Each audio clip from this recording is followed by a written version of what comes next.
Bueno, y continuamos en ¿Quién tiene la razón? Hemos visto todo el tema constitucional, la Junta Nacional de Justicia, las investigaciones que se le van a seguir tanto a fiscales y jueces supremos, pero ahora tenemos que meternos de lleno a todo el tema político-judicial. ¿Por qué? Porque ya se está avanzando en las investigaciones, sobre todo en lo que es financiamiento de los partidos políticos. Y hay dos casos claves, el de Ollantumala, el expresidente Ollantumala, y el de la señora Keiko Fujimori. Lo que ha dicho, entiendo, y lo que la Fiscalía ya tiene es todas las pruebas de los aportes que hizo la constructora brasileña Odebrecht en el 2006 y en el 2011, porque se tiene ya, digamos, los recibos, si queremos ponerle algún nombre, las facturas, las transcripciones, donde efectivamente se aportó la cantidad de dinero que Barata y Marcelo Odebrecht aseguran aportaron a la campaña de Ollantumala, $3 millones, y a la campaña de Keiko Fujimori, $1.200.000. Eso es lo que dicen los brasileños, y lo que están demostrando es aquí está la factura, si queremos ponerle un nombre. Pero justamente les pedimos que participen con nuestras redes sociales en la pregunta del día, y la pregunta es la siguiente, ¿no? Caso Keiko Fujimori. Juliana Loza acusó al Ministerio Público de no medir con la misma vara a todos. ¿Estás a favor o en contra de esta declaración? Y ahí pueden votar, por favor, para ver si desde su punto de vista se está midiendo el equipo especial Lavallato, más allá de sus errores o de sus aciertos, le está dando con palo a todos por igual, o está midiendo, digamos, con varas distintas. Quiero presentar a mis dos distinguidos invitados, Romy Chan y Carlos Rivera, abogados penalistas, a quienes les agradezco por acompañarnos esta noche. Y tenemos unos tuits, además de Juliana Loza, porque el caso de Keiko es interesante porque está en todo un proceso de apelación, ¿no? Y lo que ha pasado, lo que ha hecho el equipo especial Lavallato, de alguna manera, es detener o apelar y decir que su apelación es extemporánea y por eso debe quedar inválida. Y Juliana Loza dice que esto es casi una persecución que se están ensañando con Keiko Fujimori. ¿Cuál es tu opinión, Romy?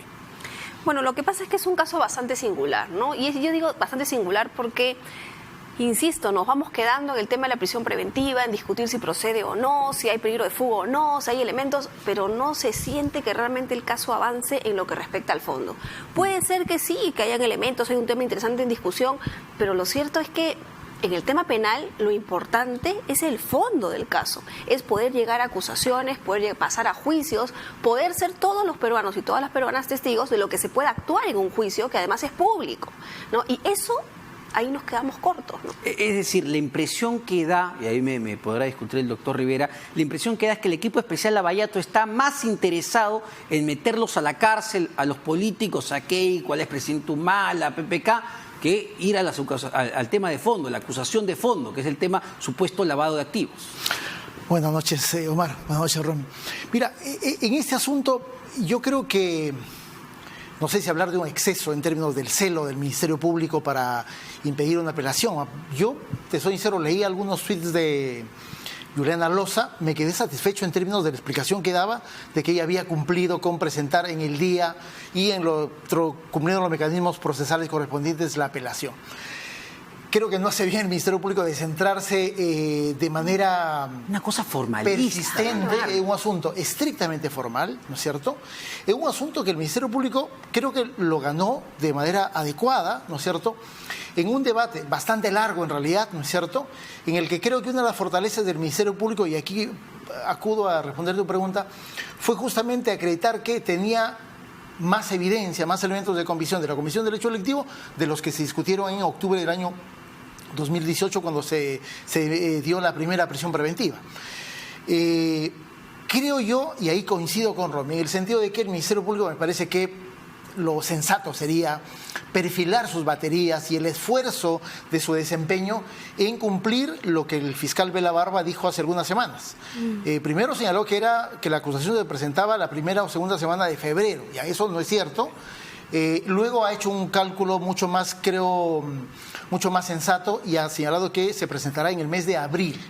En fin, ojalá que eso sea así. Hay una pericia de por medio. El problema, y ya, a ver, cuando se dieron estos casos, claro, todo el mundo empezó a aplaudir porque uno decía, Odebrecht es una empresa corrupta que le ha dado plata a estos políticos desgraciados que nos han visto la cara. Y todo el mundo aplaudió porque se iban a prisión preventiva. Pero ya, ¿cuántos años han pasado de eso? Y seguimos pateando la acusación y pateando la acusación. Y no estamos hablando de cualquier cosa. Pueden ser líderes políticos, pueden ganarse, digamos, la animadversión de la población. pero son seres humanos que no tienen una acusación hasta el momento y están en la cárcel. Sí, o sea, yo ahí sí considero que, creo que cuando tú tienes muchos casos y tienes además casos complejos, tienes que empezar en tu estrategia de cada caso en concreto, medir fuerzas. ¿Y qué significa eso? Aprovechar adecuadamente los recursos. Entonces yo sí siento que acá hay un ensañamiento, por así decirlo, con solo el tema de la prisión preventiva, pero no sobre el tema de fondo, y que finalmente hace que se terminen quitando recursos importantes para lo que sí es importante, que es este tema de la acusación. Y además, ojo, recordemos que ni siquiera es nada más febrero, ya antes habían dicho que iba a ser en diciembre. Sí. Sí. De diciembre pasamos a febrero, de febrero ahora a abril, y de abril realmente llegaremos a abril, tomando en cuenta que, por ejemplo, en el caso Heredia, la acusación no es que se presenta y ya está aprobado la noche a la mañana, se devolvió 3 veces para ser subsanada. Y tomando en cuenta también que el juicio, de acuerdo a la complejidad del caso y a la cantidad de personas involucradas y las pruebas que hay que actuar, y aportantes y personas que han desfilado para dar sus declaraciones, puede tardar muchísimo tiempo también. Entonces, ¿cuántos años tienen que pasar para que realmente podamos saber definitivamente si se cometió o no se cometió un delito? Ahora, lo que también nos hace pensar, Carlos, de la solidez del caso en sí mismo, porque claro, tenemos a una fila de falsos aportantes, los pitufos, tenemos a empresarios que dicen, sí, mira, yo le daba plata a estos candidatos, ¿no? Han salido los constructores también a decir que le dieron plata a Keiko Fujimori, declaraciones por todos lados. El caso parece impresionante, parece redondo, pero ya en el fondo del tema volvemos a la vieja discusión de si efectivamente dar dinero a los políticos de parte de las empresas en ese momento constituía lavado de activos o no. Entonces, con estas demoras en la acusación, pareciese que el caso no era tan sólido como pensábamos. Mira, yo esperaba que esa discusión de manera intensa se dé en el control de acusación del caso Humala, Heredia, ¿no es cierto? Fue un control de 5 meses, ¿no es cierto?, en el que no sé por qué razón, ni la Fiscalía planteó ese como un tema sustancial, y creo que tampoco las defensas del caso Humala Heredia terminaron de centrar el debate de esos 5 meses sobre ese asunto tan central. Finalmente, ese control de acusación fue aprobado por el juez Concepción Carhuancho. Estamos a la espera de una fecha de inicio de juicio, y va a ser el primer juicio oral importante de los políticos, ¿no es cierto? Y creo que ese va a ser el mismo tránsito del caso Fujimori. Desde mi punto de vista, para la tesis inicial del Ministerio Público, el Ministerio Público me parece que había, de manera solvente, había acreditado la comisión del hecho delictivo. En el último momento, ¿no es cierto?, en este último debate del último pedido de prisión preventiva, me parece que la Fiscalía opta por otra estrategia, no solamente de incorporar otros hechos delictivos particularmente graves como el crimen organizado, sino a partir de este pedido de la pericia, ¿no es cierto?, sobre los bienes y ingresos patrimoniales de Keiko Fujimori. Me parece que la Fiscalía está intentando postular otra tesis de investigación, es decir, el hecho de que, oye, tú si no sustentas un trabajo, si no sustentas el hecho de que radicas o no y tienes bienes lo suficientemente que sustenten ingresos, por lo tanto, ese es un modus operandi de un lavador de activos. Ya, pero me parece que ahí están desarrollando otra tesis para el caso. Pero y eso seguramente... es correcto, o sea, en el sentido de que, a ver, yo en principio te acusaba por esto, pero, creo que no se va a poder, pero te busco otra cosa por qué acusarte entonces. ¿Eso es correcto? Mira, procesalmente es correcto, o sea, la Fiscalía tiene el control de la investigación, está en la etapa en la que se puede hacer eso. Lo que hay que garantizar es que las personas que están sometidas a la investigación se puedan defender adecuadamente, que no sea, el momento de que formula la acusación escrita, que plantees hechos diferentes y una tesis de investigación o de imputación totalmente diferente. Sí creo que no es muy conveniente hacerlo después de 3 años de investigación, ¿no es cierto? Ese es el dato. O sea, en términos formales de contexto, sí, podría hacerlo el Ministerio Público. Ahora, lo que no corresponde es el momento cuando están diciendo, oye, pasado mañana te acuso, pero hoy día te presento una nueva circunstancia, ¿no? Ese me parece que también plantea una dificultad al propio Ministerio Público. Ahora, que tiene que afrontarla en corto tiempo. Tratando de ponernos del lado de los fiscales y entender la demora en los plazos. También es cierto que no son casos sencillos, que probablemente estamos ante el primer gran caso de financiamiento con lavado de activos, injerencia política empresarial. Y está del otro lado también que la propia defensa de estas personas muy poderosas pueden querer extender lo más posible los casos. Bueno, el tema es que como aquí se han venido dando prisiones preventivas, esa es una estrategia que para las defensas no sería muy conveniente, porque más bien lo que ellos quieren es que se avance en el fondo para evitar que sus patrocinados sigan estando en prisión. O sea, a ver, yo creo que independientemente de si procedía o no procedía, si fue correcto o no que le dieran esta segunda oportunidad al tema de la prisión preventiva, yo creo que esa es una discusión aparte.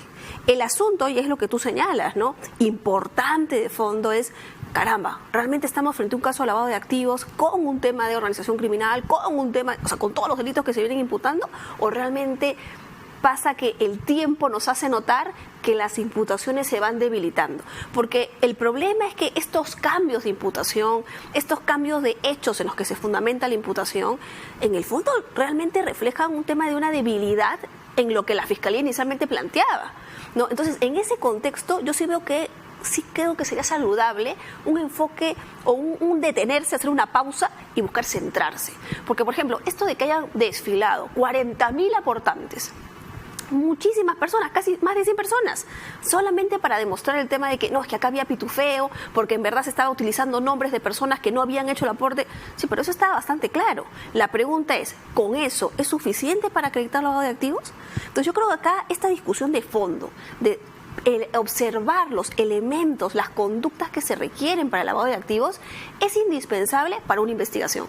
Si simplemente vamos citando a personas, recopilando elementos, pero sin un punto, una meta clara a la que vamos a llegar, lo que termina pasando es que tengo que cambiar hechos, tengo que adecuarme, y eso debilita la posición de la Fiscalía. Ahora, el equipo especial Lavallato, no sé cómo lo veas, Carlos, no ha dirigido mal sus balas, no ha dirigido mal los esfuerzos, porque tenemos, y hay que diferenciarlo, y lo hemos diferenciado siempre, están los casos de financiamiento a partidos políticos, donde Odebrecht aportó, y están los casos ya, donde está la carne, donde están los casos de corrupción, donde se pagó coimas para lograr obras.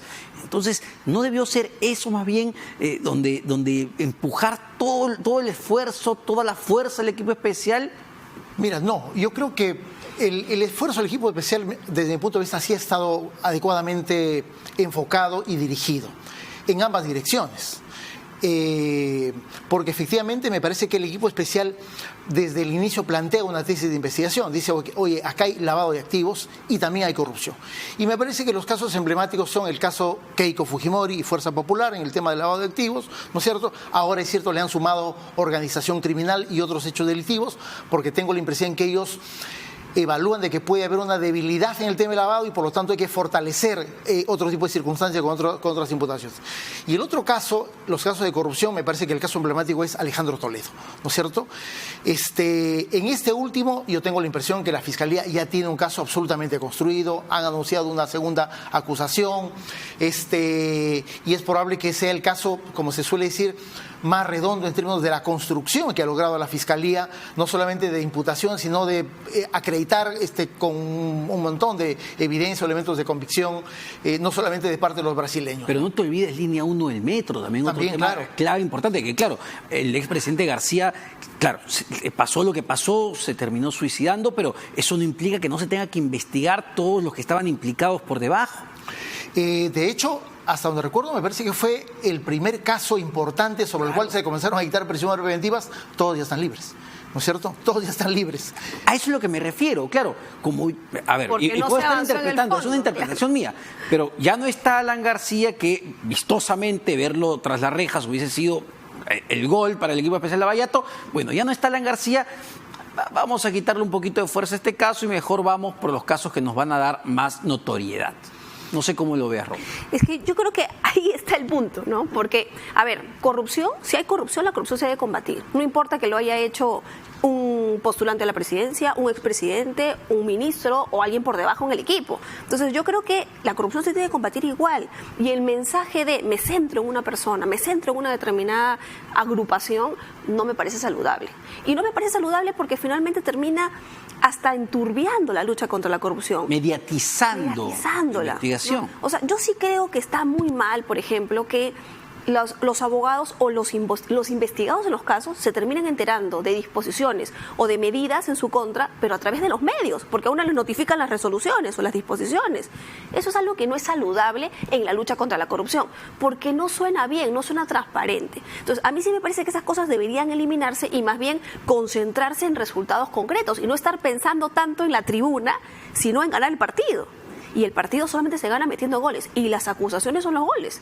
Y hasta ahora pues tenemos la acusación de la señora Heredia, del señor Humala, pero como lo decía Carlos, coincido ahí con él, sin haber debatido el tema de fondo del lavado de activos con suficiente solvencia, sin haber precisado cómo se configura el delito de lavado de activos y además en ese caso con matices, porque tenemos un tema de aportes no solamente de Odebrecht, sino también de otros países, de gobiernos, ¿no? Que también hacen que el caso cambie, ¿no? Entonces, es mucho más complejo. Ahora, quería entrar ya en el tema Humala Heredia, pero vinculado no a Odebrecht, sino al Club de la Construcción, que es otro caso importante, se está incluyendo ya en la investigación el fiscal Germán Juárez, a la señora Nadine Heredia. Sí. Y lo que ha hecho Juárez es interesante porque tiene la ruta del dinero, ¿no? Desde las constructoras que efectivamente se coludieron y dicen, nosotros pagamos coima a través de estos operadores, y lo que se tenía hasta antes de que se incluya a Heredia y al expresidente Humala era que se había llegado a pagar coimas al ministro de Transportes de ese entonces, que era Carlos Paredes. Ahora, se está agregando a Nadine Heredia y probablemente, después de todo el tema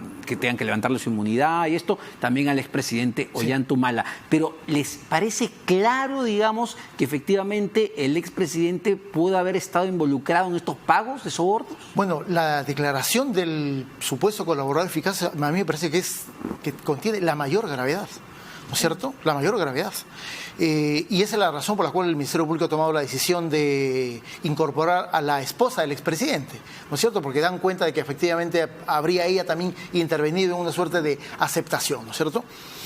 Ahí hay una circunstancia que a mí me parece particular, no es cualquier persona, sino aparentemente una persona estrechamente vinculada a la pareja Humala Heredia, ¿no? Bueno, por las declaraciones, lo digo yo, por las declaraciones, ¿cierto? Evidentemente José Paredes, pues, ¿no? Sí, y eso es lo que me parece que no solamente da cuenta de una declaración con ribetes de extrema gravedad, sino aparentemente también con ribetes de detalles que han convencido al Ministerio Público que es imprescindible ampliar la investigación para comprender a otras personas. Ya lo ha hecho con la ex primera dama y en el caso del presidente, obviamente que cumplió un procedimiento de carácter constitucional cuando el Congreso se instale, pero desde mi punto de vista va a ser comprendido en los próximos, no meses, sino yo diría semanas. Por lo tanto, se ha complicado sustancialmente la situación legal de Humala. Él siempre decía, oye, mira, su tesis de defensa era, simplemente nos están enjuiciando, procesando por los aportes de campaña, pero no hemos cometido ningún hecho de carácter corrupto. Bueno, acá hay un primer hecho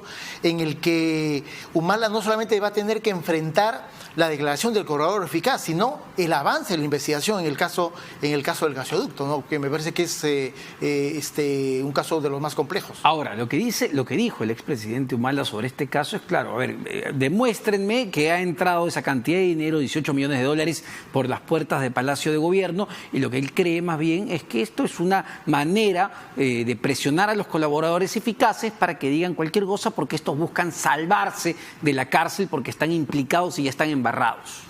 Sí, pero recordemos también que no es que la sola declaración del colaborador lleva automáticamente a la Fiscalía a otorgar un beneficio para las personas. La información tiene que ser corroborada y de alguna manera la Fiscalía ya lo ha venido estableciendo. Estas corroboraciones se dan también con declaraciones de las empresas brasileras, también con la ruta que ha seguido el dinero y con una serie de elementos que ayudan a ver que al parecer sí hubieron actos que tienen ribetes criminales y que son objeto ahora de la investigación, ¿no? Entonces tampoco no es que al solo dicho me estás indicando, ¿no? Es un dicho corroborado, o sea, no tiene sentido. Ahí hay un punto clave, ¿no? Porque yo revisaba ayer la resolución del fiscal Germán Juárez que incluye a Nadine Heredia y no solamente efectivamente está la colaboración de aparentemente José Paredes, sino de incluso los exdirectivos de OAS, los brasileños, que señalan que efectivamente Nadine Heredia en una reunión le preguntó si ellos estaban pagándole coimas o dinero indebido a Carlos Paredes y que ahora lo haga de manera directa con ella, según la declaración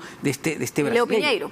Leo Piñeiro, exactamente. Sí Esa declaración de por sí ya complica más la situación. Sí, complica. Mira, en realidad lo hemos visto en los debates, es cierto, de las prisiones preventivas que hemos logrado logrado ver en la televisión, pero me parece que la Fiscalía en general, más allá de los matices con uno u otro casos, me parece que la Fiscalía del equipo especial ha sido lo suficientemente diligente cuando hace algún tipo de imputación o cuando incorpora a alguna persona al curso de una investigación. Es decir, yo no recuerdo una investigación en la que solamente el dicho de una persona sustente una imputación y sea más que suficiente para que un fiscal tome la decisión, te incorpora a la investigación.